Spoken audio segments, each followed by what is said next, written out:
দর্শক, স্বাগত জানাচ্ছি দীপ্ত টেলিভিশনের বিশেষ টক শো দ্য হট সিটে।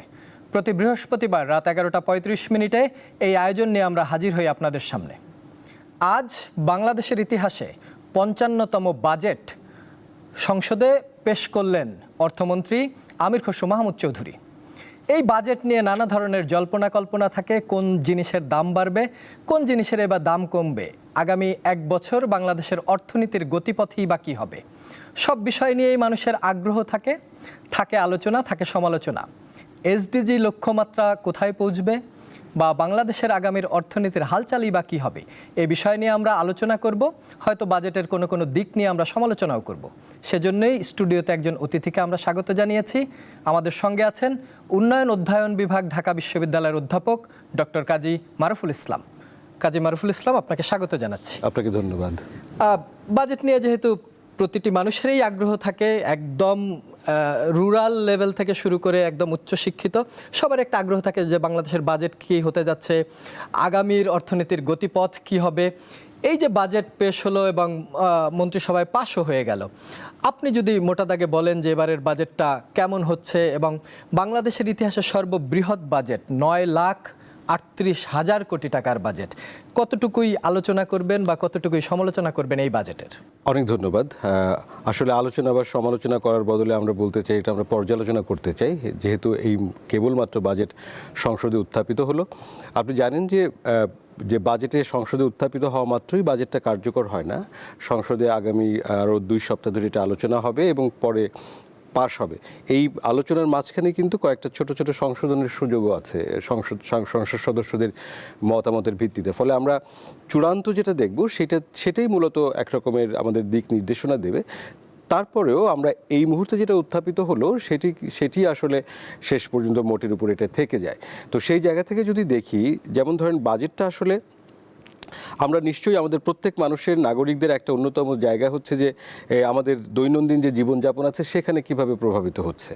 কিন্তু আসলে কোনো একটা দেশের বাজেট, অর্থাৎ বাজেট বলতে সরকারের আয় ব্যয়ের যে দলিলটা, এই দলিলটা নেহায়েত একটা অর্থনীতির দলিল না। অর্থাৎ এটা কেবলমাত্র মানুষের জীবনযাত্রার ব্যয়কে প্রভাবিত করবে ব্যাপারটা এরকম না। এটা একটা দেশের, একটা জাতির আগামী এক বছরে তার যে উন্নয়ন, তার যে অগ্রসরমানতা, সেটা কোন দিকে যাবে সেটারও একটা প্রকাশ কিন্তু। এবং যেহেতু সেটা প্রকাশের জায়গাটা একটা রাজনৈতিক দল যারা নির্বাচিত হয়ে সরকারে এসেছে তারা এটাকে নির্ধারণ করছে, সেই পরিবর্তনের গতিমুখটা। ফলে তারা তাদের যে রাজনৈতিক বিশ্বাস, দর্শন এবং যে কর্মসূচি তারা নির্বাচনের আগে জনগণের কাছে উত্থাপন করেছিল, যে নির্বাচনী ইশতেহারের মধ্য দিয়ে, সেই ইশতেহার এবং তাদের দর্শন কিন্তু এই সরকারি আয় ব্যয়ের যে গতিমুখ সেটা নির্ধারণে প্রভাব বিস্তার করে। তার মানে আমরা বলতে পারি যে এই দলিলটা কিন্তু একই সাথে একটা রাজনৈতিক দলিলও বটে। ফলে এই দুই অর্থনীতির জায়গা থেকে দেখার ব্যাপার আছে, রাজনীতির জায়গা থেকে দেখার ব্যাপার আছে। আমি এবং আপনি বা আমাদের মতন সাধারণ মানুষ যারা আছে, আমরা প্রথমে আমাদের জন্য যে উদ্বেগের জায়গা বা যে লক্ষ্য করার যে জায়গাটা, সেটা হচ্ছে যে আমাদের নিত্য প্রয়োজনীয় জিনিসের দাম বাড়ছে কিনা। একটা তো হচ্ছে যে আমরা এখনই ইতিমধ্যে একটা উচ্চ মূল্যস্ফীতির মধ্যে আছি, যেটা 9% সরকারি হিসাবে আছে, এটা বাস্তবে হয়তো আরও একটু বেশি আছে। ফলে মানুষ ইতিমধ্যেই, সাধারণ মানুষ কিন্তু অর্থনৈতিকভাবে একটা বড় রকমের চাপের মধ্যে আছে। সেক্ষেত্রে সামান্য যদি বাড়ে সেটা আর একটা বড় রকমের বোঝা তৈরি হবে। তবে সুখের বিষয় যে এখনও পর্যন্ত বাজেটে আমরা যে দলিলপত্রগুলো আমরা দেখেছি, সেক্ষেত্রে যেগুলো অতি প্রয়োজনীয় দ্রব্য সামগ্রী আছে, সেই দ্রব্য সামগ্রীগুলোর মধ্যে যেমন চাল থেকে শুরু করে আরও কয়েকটা আমরা একেবারে নিত্য প্রয়োজনীয় পণ্য দেখলাম, তাদের উৎসে কর কিন্তু বাড়েনি এবং সেখানে খানিকটা কম আছে। ফলে একেবারে এই প্রয়োজনীয় সামগ্রীগুলোর দাম খুব সহসা হঠাৎ করে বেড়ে যাওয়ার কোনো বাজেটের সাথে সম্পর্ক থাকবে না যদি অন্যান্য কারণগুলো না থাকে। ফলে ইমিডিয়েটলি কিন্তু আমরা দাম বাড়ার জায়গাতে একটু চাপটা কম দেখছি। কিন্তু অর্থনীতিতে যেটা একটা বাজেটের প্রথম কাজটা থাকে হচ্ছে যে আমাদের যে সামষ্টিক অর্থনীতি আছে তাকে একটা শৃঙ্খলার জায়গা আনা। দ্বিতীয় যে কাজটি থাকে সেটা হচ্ছে যে দেশের সামনের দিনে যে বিনিয়োগগুলো হবে সেই বিনিয়োগের জায়গাগুলোকে প্রসারিত করা। তৃতীয়ত হচ্ছে যে দেশের অর্থনীতিকে একটা মানুষের যে জীবনযাত্রার মান আছে সেই মানটাকে বর্তমান স্তর থেকে আর একটা উন্নততর স্তরে নিয়ে যাওয়ার চেষ্টা করা। এই তিনটা ধাপে যদি দেখি, তাহলে প্রথমে যদি আমরা ম্যাক্রো ইকোনমিক বা সামষ্টিক অর্থনীতির জায়গাটাকে দেখি, সেক্ষেত্রে সেটা সেটা কাভার করার জন্য ধরেন সরকারের যে প্রচুর যে ব্যয় করছে, এই ব্যয়ের যে যে বাড়তি অর্থ খরচ হবে, যে 9,38,000 কোটি টাকা, একটা বিপুল পরিমাণ অর্থ, এই অর্থ যদি সরকার সম্পূর্ণটা খরচ করতে পারে তাহলে সেই অর্থের প্রবাহ বাজারে আসবে এবং তার ফলে কিন্তু বাজারে যেহেতু টাকার সরবরাহ বাড়বে, ফলে সেটার একটা প্রভাব মূল্যস্ফীতির উপরে পড়ার কথা। কিন্তু সেই মূল্যস্ফীতিটা পড়ার জায়গাটাকে নিয়ন্ত্রণের যোগ্য অন্যান্য যে সমস্ত মেজারমেন্ট এবং টুলসগুলো আছে, সেগুলো যদি সরকার আবার ব্যবহার করে তাহলে এটাকে আবার একটা নিয়ন্ত্রণের মধ্যে রাখা যায়। সেটা কিভাবে রাখা যেতে পারে? সেটা হচ্ছে আমাদের করের যে পদ্ধতিটা আছে, অর্থাৎ সেই করের কি অবস্থাটা আছে। সেখানে আমরা দেখছি যে সরকার না, সরকার একটু যুক্ত করে দেয়, সরকার যে রাজস্ব আয়ের যে লক্ষ্যমাত্রা নির্ধারণ করেছে সেটা 6,95,000 কোটি টাকা, 95,000 কোটি টাকা, এবং বাজেট ঘাটতি দাঁড়িয়েছে 2.43 লাখ কোটি টাকা। আপনি খুব ভালো পয়েন্টটা বলেছেন যে তার মানে যদি আমরা 9,38,000 কোটি টাকা মোট বাজেট হয়, তার মধ্যে 6,30,000 কোটি টাকা বা এরকম 95,000 কোটি টাকা, তারপরে এটা 1/3 বেশি, অর্থাৎ মোট 3 ভাগের 2 ভাগেরই হলো আমার কর রাজস্ব থেকে আসবে। এটা সম্ভব কিনা, এইটা হচ্ছে প্রশ্ন, যেটা সম্ভব কিনা, যে সরকার যে এই ব্যয় সংকুলনটা করবে তার জন্য যে আয়টা লাগবে, সেই আয়টা যদি কর হয়, এবং কর আমাদের এনবিআর থেকে এই টাকাটা আসার কথা, কিন্তু আমাদের দুঃখজনক হচ্ছে যে এনবিআর এর যে অতীত ইতিহাস, আমরা যদি তাদের অর্জনের লক্ষ্যমাত্রা এবং অর্জন এটা যদি প্রতি বছরওয়ারি দেখি, তাহলে এই কখনোই কোনো বছরেই তাদের যে মূল লক্ষ্যমাত্রা কিংবা সংশোধিত লক্ষ্যমাত্রা তার কোনোটাই তারা অর্জন করতে পারেননি। ফলে এই যে একটা বিশাল একটা লক্ষ্যমাত্রা নির্ধারণ করা হয়েছে, এখানে বড় রকমের প্রশ্ন রয়েছে, যে তাদের সক্ষমতা নিয়ে প্রশ্ন আছে, তাদের দক্ষতা নিয়ে প্রশ্ন আছে, এবং এখানে অন্যান্য যে সমস্ত লিকেজ হয়, যেভাবে আমরা কর সংগ্রহ করতে ব্যর্থ হই, যে পদ্ধতিগত কারণ আছে, সেই কারণগুলোকে যদি আমরা ম্যানেজ করতে না পারি তাহলে এই লক্ষ্যমাত্রা কিন্তু উচ্চভিলাষী। তবে আপনার এটা নিয়ে দুশ্চিন্তা করার কোনো কারণ নেই। আমাদের কারণ নেই এ কারণেই যে সরকারও তার যে বাজেট যে লক্ষ্যমাত্রা রাখে, ধরা যাক 9,38,000 কোটি টাকা, এটাও শেষ পর্যন্ত কিন্তু সরকার খরচ করতে পারে না। অর্থাৎ প্রতি বছর কিন্তু আমাদের সংশোধিত বাজেট আছে, এবং সংশোধিত বাজেটে আসলে এই যে বড় বাজেটের ফিগারটা রাখা হলো, এটা দেখা যাচ্ছে কমে আসে। বাজেট ঘাটতি 2.43 লাখ কোটি টাকা।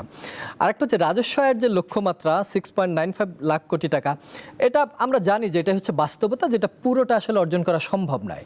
তাহলে ঘাটতি ওইখানেও তৈরি হবে, আবার এখানেও ঘাটতি রয়েছে। এই অর্থ কিভাবে পূরণ হবে? দেখুন, আমাদের মতন দেশে যারা আমরা একটা পরিবর্তনের মধ্য দিয়ে যাচ্ছি, উন্নয়নশীল একটা দেশের ক্ষেত্রে ঘাটতি বাজেটে এটা কোনো বড় সমস্যা না। কারণ আমাদের অবশ্যই বাজেটে ঘাটতি থাকারই কথা, কারণ আমাদের যে উন্নয়ন আকাঙ্ক্ষা, সেই আকাঙ্ক্ষার তুলনায় আমাদের রাজস্ব সংগ্রহ কম হতে পারে। কিন্তু এটা কিন্তু যদি অর্থনীতির সক্রিয় থাকে, তাহলে এই ঘাটতিটাকে আমরা ক্রমাগতভাবে মোকাবেলা করে যেতে পারি। তার একটা অন্যতম কারণ হচ্ছে যে ঘাটতিটা দেখা যাচ্ছে, হ্যাঁ, কর রাজস্ব সংগ্রহের ক্ষেত্রে আমাদের ঘাটতি থাকতে পারে, কিন্তু সেই ঘাটতিটা আমরা মোকাবেলা করব হচ্ছে যে আমাদের ঋণ থেকে। সেই ঋণের দুটো উৎস, একটা হচ্ছে যে আমাদের আভ্যন্তরীণ যে উৎস আছে, অর্থাৎ ব্যাংকিং সেক্টর থেকে সরকার ঋণ নিতে পারে, অর্থাৎ সরকারের যে সমস্ত বন্ড কিংবা সঞ্চয়পত্র আছে, এগুলো বিক্রি করে সে আভ্যন্তরীণ উৎস থেকে সে ঋণ নিতে পারে। আর একটা হচ্ছে সে বিদেশ থেকে ঋণ নিতে পারে, অর্থাৎ যেমন IMF কিংবা ওয়ার্ল্ড ব্যাংক কিংবা অন্য আরও বাইলেটারাল যে সমস্ত এজেন্সিগুলো আছে, তাদের কাছ থেকে সে লোন নিতে পারে। এই লোনের টাকাটা যদি আমরা যথাযথভাবে বিনিয়োগ করতে পারি, তাহলে কিন্তু আমার যে ঘাটতি, সেই ঘাটতিটা একটা বড় সমস্যা হয়ে দেখা দেয় না। কারণ বাজেটটা তো একটা ধারাবাহিক প্রসেস, অর্থাৎ এই বছরে যা আমরা করব সেটা আগামী বছরে তার ক্যারি ওভার হবে, তারপরের বছর যাব। ফলে ঘাটতি এখন পর্যন্ত আমি যেটা দেখেছি যে আমাদের এই বছরের ঘাটতির পরিমাণ সব মিলিয়ে জিডিপির প্রায় 4%-এর নিচেই বা 4%-এর কাছাকাছি, 4%-এর নিচেই আছে। অর্থাৎ জিডিপির 4%-এর নিচে যদি কোনো দেশের অর্থনীতির ঘাটতি থাকে, সেইটা কোনো বড় বিপজ্জনক ব্যাপার না। এটা যদি অ্যাভাব 10% না যায়, তাহলে আসলে এটা নিয়ে আমাদের উদ্বেগের কোনো কারণ নেই।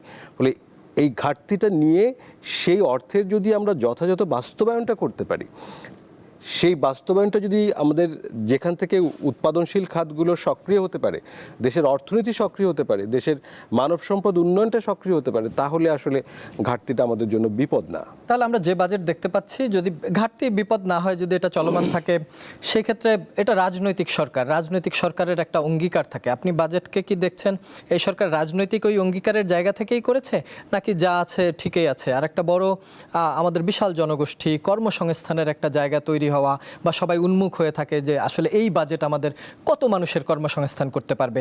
আপনার কি মনে হয় সরকার যে রাজনৈতিক অঙ্গীকার করেছিল, প্রায় কোটি মানুষের কর্মসংস্থানের গল্প শুনিয়েছিল, তার কি বাস্তবতা আমরা দেখতে পাবো?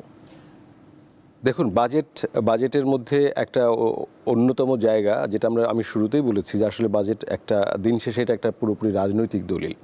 সেই রাজনৈতিক দলিল যেহেতু এই যারা আজকে সরকার চালাচ্ছে যে দলটি, সে যেহেতু নির্বাচনের আগে জনগণের কাছে কিছু প্রতিশ্রুতি দিয়েছিল, তো সেই প্রতিশ্রুতিগুলো তাকে তো বাস্তবায়ন করাটা এটাই তার নৈতিক দায়িত্ব, রাজনৈতিক কর্তব্য।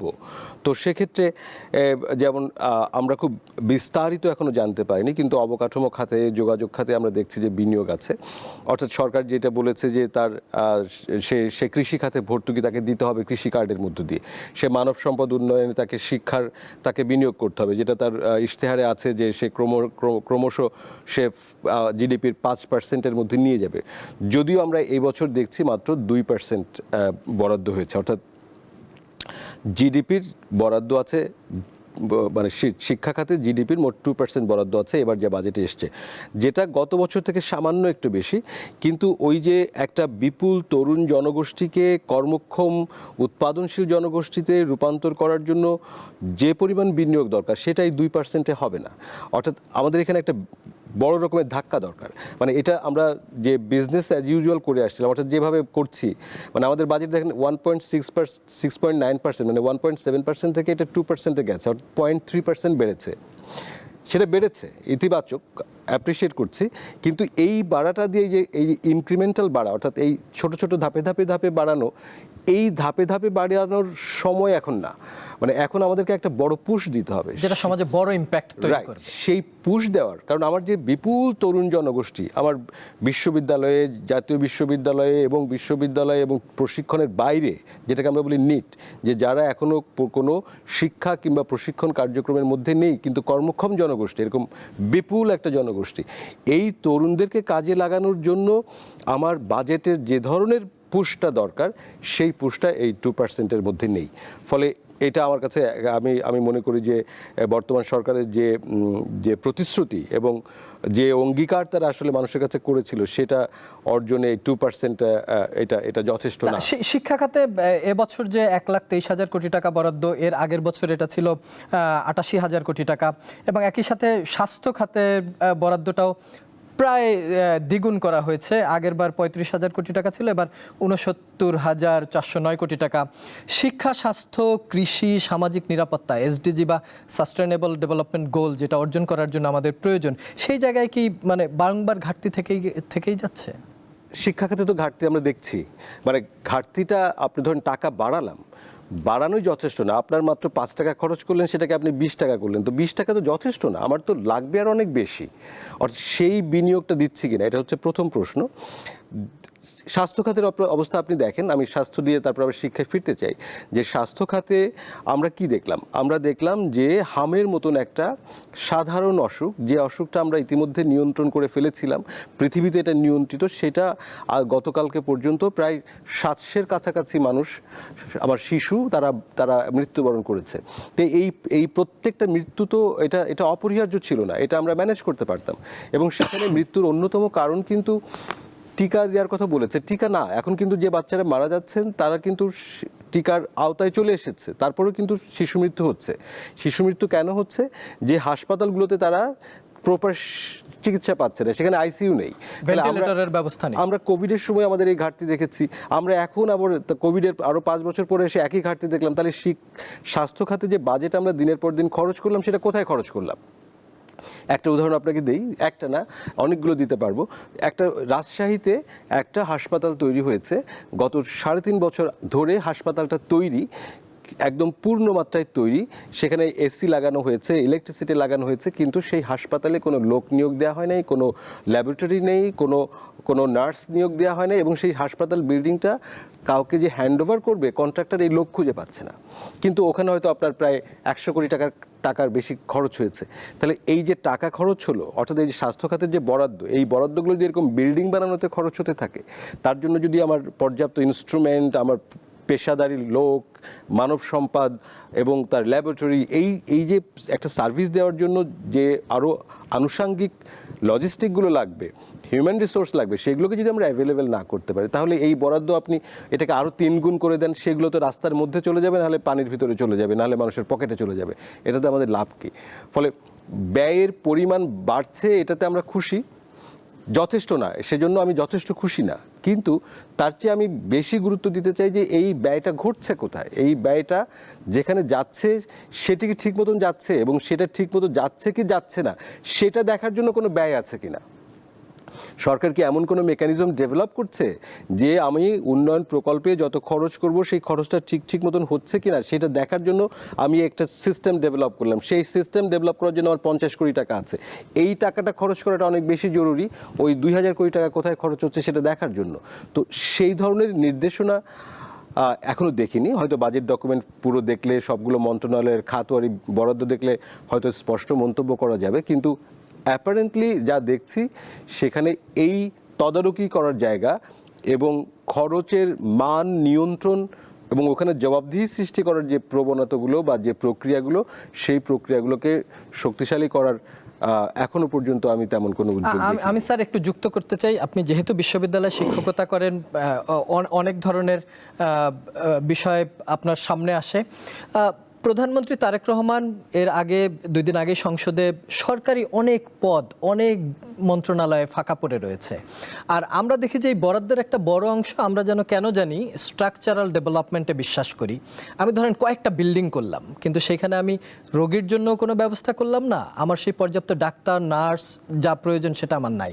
শিক্ষাক্ষেত্রে আমি বিল্ডিং করলাম, আমার হয়তো স্টুডেন্ট আছে কিন্তু আমি সেই পরিমাণ শিক্ষককে নিয়োগ দিলাম না। গবেষণার জন্য যে বরাদ্দ দরকার আমি সেটা করলাম না। এটা কি আমাদের জাতিগত কোনো মানসিক সমস্যা যে আমরা ওই ডেভেলপমেন্ট করলে কিছু টাকা আমাদের পকেটে ঢুকবে, শেষ পর্যন্ত জিডিপিতে বা মানুষের এই এসডিজির জায়গাতে কোনোই উন্নয়নে আসবে না? এটা কি আমাদের মানসিক সমস্যা কিনা এটা জানতে চাই।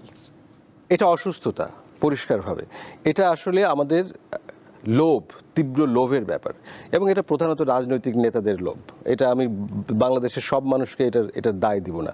ধরেন আমাদের শিক্ষামন্ত্রী বললেন যে আমাদের সব এখন আমাদের এমপিরা প্রত্যেকটা তাদের এলাকার জন্য একটা করে বিশ্ববিদ্যালয় চান। এখন এই বিশ্ববিদ্যালয়টা চান, যদি তারা চান তাহলে এই প্রতি এলাকায় একটা বিশ্ববিদ্যালয় করাটা হচ্ছে চূড়ান্ত হাস্যকর একটা ধারণা। কারণ বিশ্ববিদ্যালয় মানে তো একটা বিল্ডিং না, বা একটা কলেজ করব, বা একটা আমি দেখেছি বিভিন্ন সময় ট্রাভেল করতে, যেমন ধরুন সুনামগঞ্জে আমি একটু উদাহরণ দিই, যে বিরাট একটা টেকনিক্যাল কলেজ করা হয়েছে কিন্তু কোনো মানুষ নেই।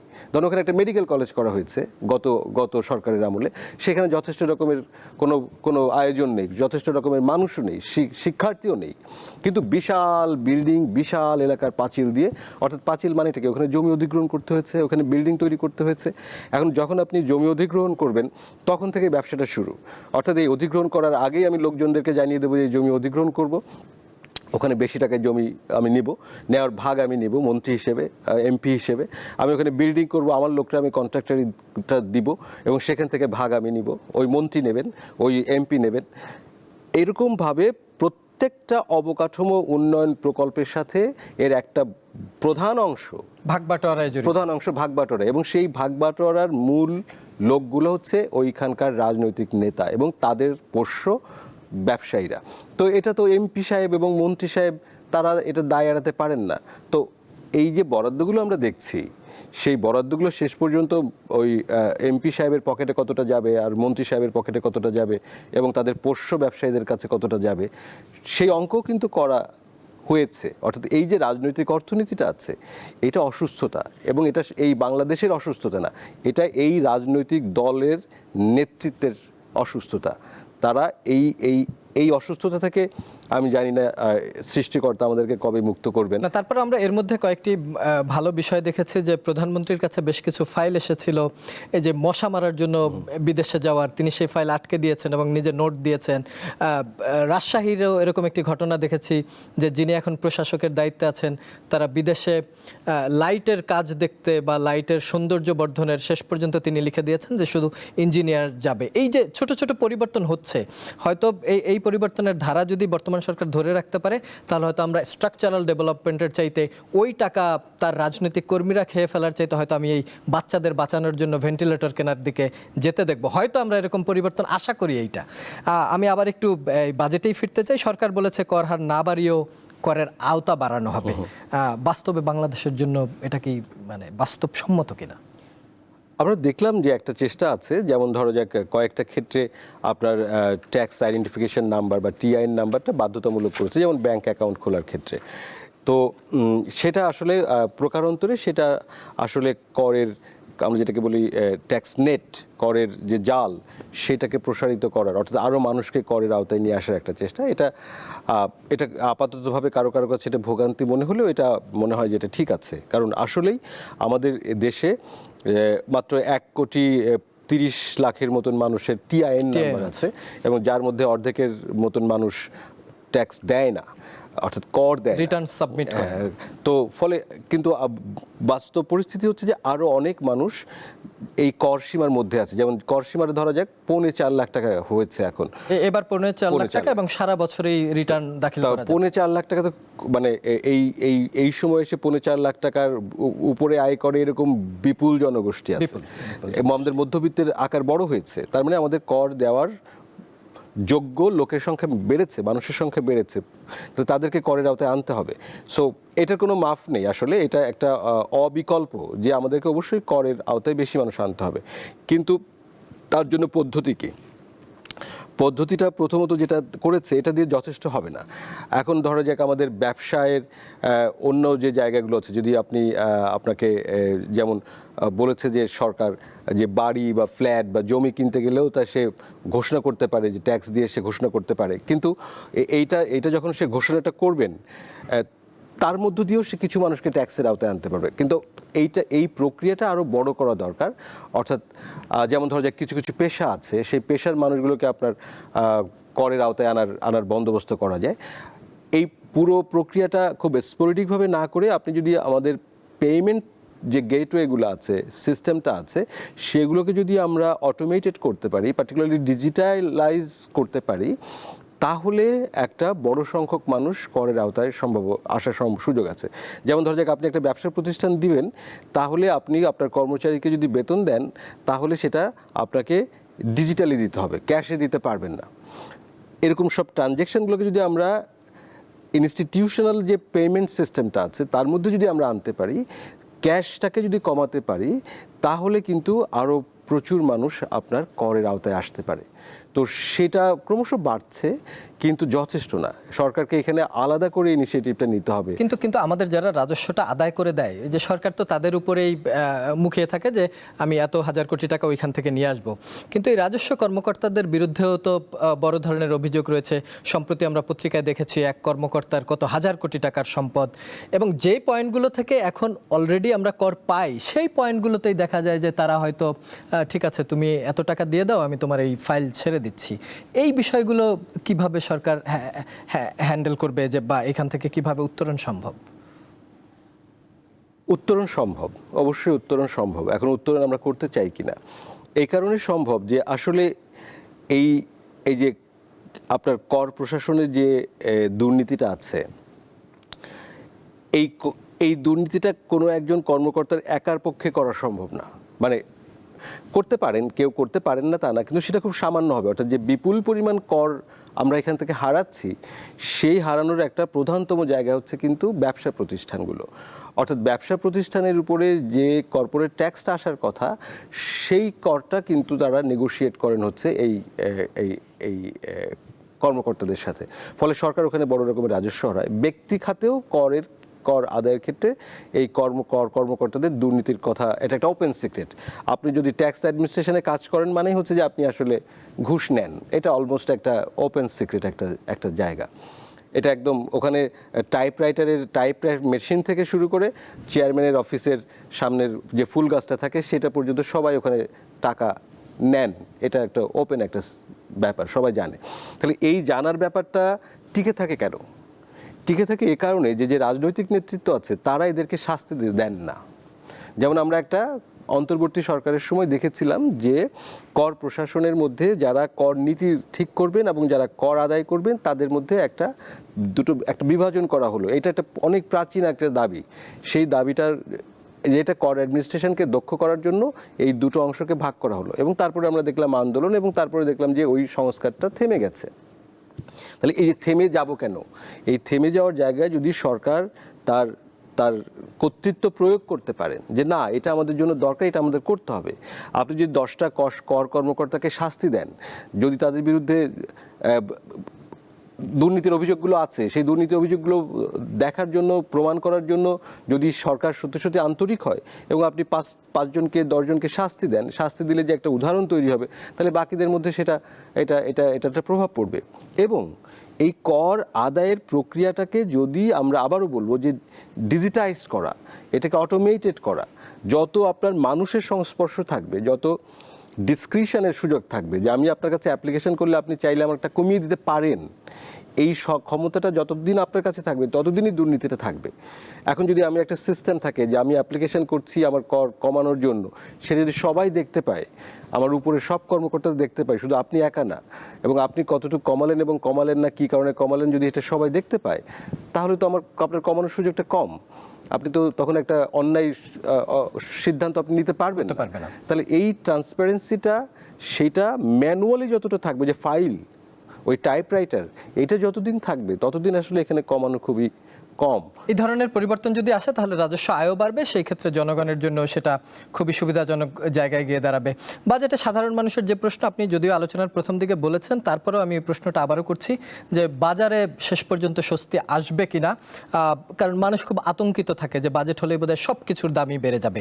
কিন্তু আমরা যে পণ্যগুলোর দাম কমতে পারে তার মধ্যে ধান, চাল, গম, আলু, গবাদি পশু, হাঁস মুরগি, মাছ, পেঁয়াজ, রসুন, আদা, লবণ, চিনি, ভোজ্য তেল, 20টি নিত্যপণ্যের উপর উৎসে করের হার 5%, 2%, 1%তে কমিয়ে 0.5% করার প্রস্তাব দিয়েছেন অর্থমন্ত্রী। তার মানে তো আসলে বাজারে স্বস্তি ফিরতে পারে। আপনার মূল্যায়ন জানতে চাই। অবশ্যই এটা অবশ্যই আমি এই অর্থমন্ত্রীকে তথা বর্তমান সরকারকে এই প্রস্তাবগুলোর জন্য অবশ্যই ধন্যবাদ জানাতে চাই যে তারা সাধারণ মানুষের এই অবস্থাটা বিবেচনা করেছেন। এখন সরকার তো আসলে একা সব কিছু করতে পারে না। ধরুন এই পণ্য সামগ্রীর সাথে আমাদের ব্যবসায়ীরা যুক্ত আছে। এখন ব্যবসায়ীরা যদি কর ঠিকই কমলো, কারণ এগুলোতে যে আমদানি আছে সেগুলো কমলো, বা উৎপাদনের ক্ষেত্রে ভ্যাট যেটা আছে সেটা কমলো, কিন্তু সেটা তো বাজারে মূল্যে ট্রান্সফার্ড হতে হবে। তো সেই ট্রান্সফার করার যে জায়গাটা, সেখানে তো ব্যবসায়ীরা, তখন ব্যবসায়ীরা যদি এই কর রেয়াতের যে সুযোগটা তারা পাচ্ছেন, অর্থাৎ কর কমানোর যে সুযোগটা পাচ্ছেন, সেটা যদি তাদের উৎপাদনের এবং বাজারজাতকরণের মধ্যে যদি এটা প্রতিফলন না ঘটান, তাহলে তো সাধারণ মানুষ এটার উপকার পাবে না, ভোক্তা পর্যায়ে পৌঁছাবে, এটা পৌঁছানো মুশকিল। তবে যেহেতু এই তথ্যটি এখন সবাই জানলো, সাধারণ মানুষ এটা নিশ্চয়ই দেখবে, রাজনৈতিক দলগুলো সাধারণ মানুষকে এটা তাদেরকে শিক্ষিত করারও একটা দায়িত্ব আছে, যে তাহলে ব্যবসায়ীরা যদি বাড়ায়, তাহলে তার জন্য বাজারের যে রেসপন্সটা থাকবে, অর্থাৎ কোনো পণ্য কেনা বা না কেনার যে চয়েসটা থাকবে, সেটা সরকার, সেটা রাজনৈতিক দলগুলো দেখতে পারে। এবং সরকারের যে বাজার তদারকির ব্যবস্থা আছে, যে তারা আমরা কর কমিয়েছি তারপরেও কেন পণ্যের দাম কমেনি, সেটা তারা তদারকি করতে পারে কর্তৃপক্ষের মধ্য দিয়ে। আমাদের কনজিউমার্স অ্যাসোসিয়েশন অফ বাংলাদেশ, তারা এটা দেখতে পারে। আমাদের ভোক্তা অধিকার যে অধিদপ্তর আছে, তারা এটা দেখতে পারে। ফলে এটাকে মানে সিদ্ধান্তটা ঠিক আছে, সিদ্ধান্তর বাস্তবায়ন পর্যায়ে ওই জায়গাটায় যদি আমরা আরেকটু সক্রিয় থাকি, সরকার যদি সক্রিয় থাকে, তাহলে এই সিদ্ধান্তের সুবিধাটা সাধারণ মানুষের কাছে যাবে। আরেকটা হচ্ছে সরকার যে রাজস্ব খাত থেকে আয় করবে, এছাড়া তো একটা বড় অংশ 2.43 লাখ কোটি টাকা ঘাটতি রয়ে গেছে, যেগুলো সাধারণত দেশি বিদেশি ঋণ থেকে আসে। এই ঋণ পরবর্তীতে আমাদের জন্য চাপ হয়ে যাবে কিনা? রাজস্ব ঘাটতি হয়তো থেকে যেতে পারে, কিন্তু ঋণের অর্থ যদি আমরা আগেই নিয়ে নেই, শেষ পর্যন্ত এইটা বড় ধরনের ঝুঁকির বার্তা দেয় কিনা? দেখেন, যে পরিমাণ ঋণের কথা আমরা বলছি, এটা আমি খুব বিপদ দেখছি না দুটো কারণে। একটা হচ্ছে যে এই ঋণের টাকাটা তো আপনার আজকেই নিতে হচ্ছে না, এটা হচ্ছে যে আমার যে ডেভেলপমেন্ট ইনিশিয়েটিভগুলো আছে সেটা বাস্তবায়নের পর্যায়ে। তো আমি যদি দেখি যে আমার দেশের অর্থনীতি, ধরেন আমাদের অর্থনীতি আসলেই তো অনেকগুলো চাপের মধ্যে আছে। আমরা তো অনেকগুলো ঋণের বোঝাও বইছি। হ্যাঁ, সেটা ঠিক আছে, ঋণের কিস্তি দিতে কিন্তু আমরা ফেল করছি না, না, সেটা বাংলাদেশ fail কিন্তু করছি। ঋণ ঠিকই দিতে পারছে। তো সেটা আভ্যন্তরীণ উৎস থেকে এবং বৈদেশিক উৎস থেকেও। কিন্তু যে সংকটটা হয়, যদি আভ্যন্তরীণ উৎস থেকে সরকার প্রচুর টাকা নেয়, মানে ব্যাংকিং খাত থেকে যদি সে প্রচুর ঋণ নেয়, তাহলে ব্যাংকগুলোর কাছে যে বেসরকারি উদ্যোক্তা আছে, ব্যবসায়ীরা আছে, তাদেরকে দেওয়ার মতন যে তারল্য, সেটা সংকট হয়। তার মানে হচ্ছে তখন ব্যবসা প্রসারিত হয় না, আর ব্যবসা যদি প্রসারিত না হয় তাহলে তো কর্মসংস্থান হবে না। ফলে সরকার টাকা যদি নিজে নিয়ে নেয়, তাহলে আমাদের বেসরকারি খাতে যে বিনিয়োগ, সেটা সংকুচিত হওয়ার ঝুঁকি তৈরি হয়, এবং তাহলে কর্মসংস্থানের ক্ষেত্রেও প্রভাব পড়বে, এবং সেটা আবার ম্যাক্রো ইকোনমিতে আমাদের চাহিদার সব কিছু মিলে সেখানে প্রভাব পড়বে। সেই ঝুঁকিটা আছে যদি ঋণের পরিমাণটা বাড়ে। কিন্তু এইটা তো যেহেতু আপনাকে প্রথম দিনেই নিতে হচ্ছে না, ফলে আপনি মানে আপনি সিদ্ধান্ত নিতে পারেন যেতে যেতে, অর্থাৎ আমার বিনিয়োগ যতটা আসছে, যতটা প্রয়োজন, সেই অনুযায়ী আমি ঋণটা নিতে পারি। ফলে আমি যে পরিকল্পনাটা করলাম, সেটা তো আমাদের তো লক্ষ্যমাত্রা অনুযায়ী আমরা বাস্তবায়ন করতে পারি না। যেহেতু বাস্তবায়ন করতে পুরোটা পারি না, ফলে আমার ঋণেরও লক্ষ্যমাত্রাটা আমার পুরোটা নাও নিতে হতে পারে। ফলে ওখানেও কিন্তু আমি এখন এই মুহূর্তে বড় দেখা যাচ্ছে, বছর শেষে, অর্থ বছর শেষে এসে দেখা যায় আমরা অত পর্যন্ত ঋণ নিতে হয়নি, কারণ আমি তো এখানে অতটা বাস্তবায়ন করিনি। আমরা চাই বাস্তবায়ন হোক, ঋণ নিক, কিন্তু বাস্তবায়নটা পূর্ণমাত্রায় হোক। কিন্তু আমাদের অতীত অভিজ্ঞতাটা হচ্ছে যে সেই পর্যন্ত বাস্তবায়নটা যায় না, ফলে অতটা ঋণ নিতে হয় না। কিন্তু ঋণ নিয়ে যদি আমরা মানসম্পন্ন ব্যয় করতে পারি, বিনিয়োগ করতে পারি, ঋণ আমাদেরকে ফেরত দিবে, অর্থাৎ আমাদেরকে উপকারী হবে। আবার এমনও তো দেখা যায় যে রাজস্ব আয়ের যে অর্থ আমি এডিপিতে যে বরাদ্দ দিয়েছি, সেই বরাদ্দের কাজ শেষ পর্যন্ত বছরান্তে গিয়ে শেষ হয় না, অর্থ ফেরত আসে। কিন্তু এই অর্থ পাওয়ার কখনো কখনো দেরি হলে আমরা এরকমও দেখেছি যে ঋণ করে অর্থ নিয়ে এসে সেই কাজ এগিয়ে নেওয়ার প্রক্রিয়া চলেছে, কিন্তু শেষ পর্যন্ত সেই অর্থ ফেরত এসেছে। তার মানে আমি একই সাথে রাষ্ট্রকে দুই দিকেই ঝুঁকিতে ফেলছি। এটাই তো আপনার মানে মুনশিয়ানের ব্যাপারটা তো এখানেই তো আমি কোন ধরনের প্রকল্প নিব, যে প্রকল্পগুলো, ধরা যাক আমরা নতুন একটা বন্দর তৈরি করবো, এখন এই বন্দর তৈরি করতে তো আপনাকে 5 বছর লাগবে, তাহলে সেই ঋণটাকে আমি এখনই নেব নাকি আমি যেতে যেতে নিব? তো সেইগুলো ধরেন, এখানে তো একটা রাজনৈতিক অর্থনীতি আছে, অর্থাৎ এখানে স্বার্থগোষ্ঠীগুলো আছে। সেই স্বার্থগোষ্ঠীগুলোর মধ্যে যেমন ধরা যাক ব্যবসায়ী একটা স্বার্থগোষ্ঠী, তাদের সাথে সরকারি কর্মকর্তারা আছেন, এবং আরও অনেকগুলো দেশি বিদেশি বিনিয়োগকারী থাকলে তাদের স্বার্থগোষ্ঠী আছে।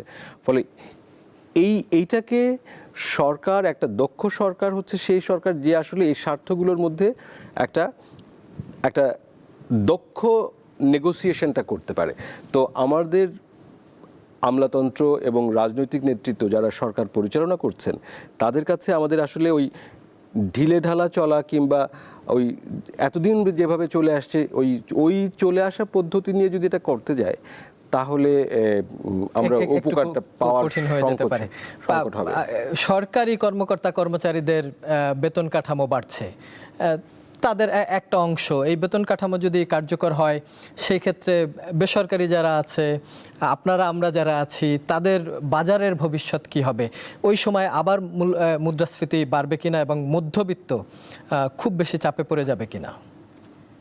দেখেন, আমাদের বাজেটের সাইজটা হচ্ছে যে 9,38,000 কোটি টাকা।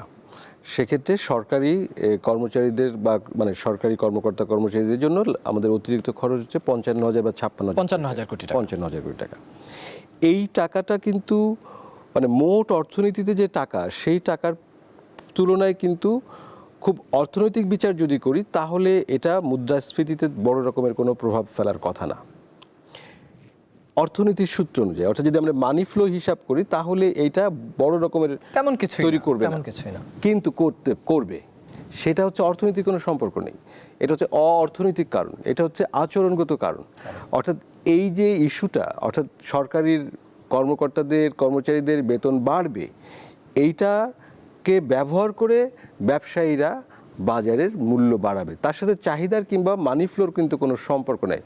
এই টাকাটা কিন্তু একদিনে আসছে না। 55,000 কোটি টাকা কিন্তু প্রতি মাসে মাসে মাসে মাসে মাসে যাচ্ছে। এটা কিন্তু মোট খরচের কথা এটা বলেছে। এটা এমন না যে একসাথে আমি 55,000 কোটি টাকা দিয়ে দিচ্ছি। তাহলে বাজারে কিন্তু আসলে ওই অর্থে প্রভাব পড়ার কথা না। কিন্তু আমরা জানি যে মুহূর্তে এই ঘোষণাটা হবে, সেই মুহূর্ত থেকে বাজারে জিনিসের দাম বাড়বে, এবং সেই দাম বাড়ার ফলে সরকারি চাকরি কজন করে? আমাদের মাত্র কিছু লক্ষ মানুষ করে। ধরেন কত, ইটস অ্যাবাউট 40 লক্ষ মানুষের কাছাকাছি, হয়তো সব মিলিয়ে তারও কম হবে, আমি এক্স্যাক্টলি নাম্বারটা অ্যারাউন্ড এরকম হতে সব পারে। মিলিয়ে, মানে সরকারি স্বায়ত্তশাসিত সব মিলিয়ে এরকম। তাহলে বাকি যে আরো মানুষ, তারা এটার ভোগান্তিতে শিকার হবে, কারণ তাদের তো বেতন বাড়বে না। ফলে বেসরকারি খাতের বেতন তো যেরকম আছে সেরকম থাকবে। ফলে এই চাপটা যে আসলে বাকি সবার উপর পড়বে। এখন এইটা সংশোধনের, মানুষের আচরণ, এটা যদি আমাদের স্বভাব পরিবর্তন না হয় তাহলে এটা খুব কঠিন হবে। ব্যাংক খাত নিয়ে বিভিন্ন ধরনের আলোচনা আছে। ব্যাংক খাত পুনর্গঠনে বরাদ্দ দেওয়া হয়েছে 36,706 কোটি টাকা।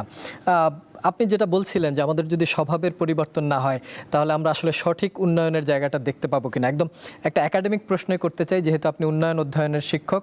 বাজেটের ভাষায় উন্নয়ন আর মানুষের জীবনের উন্নয়ন, এটা কি একই জিনিস?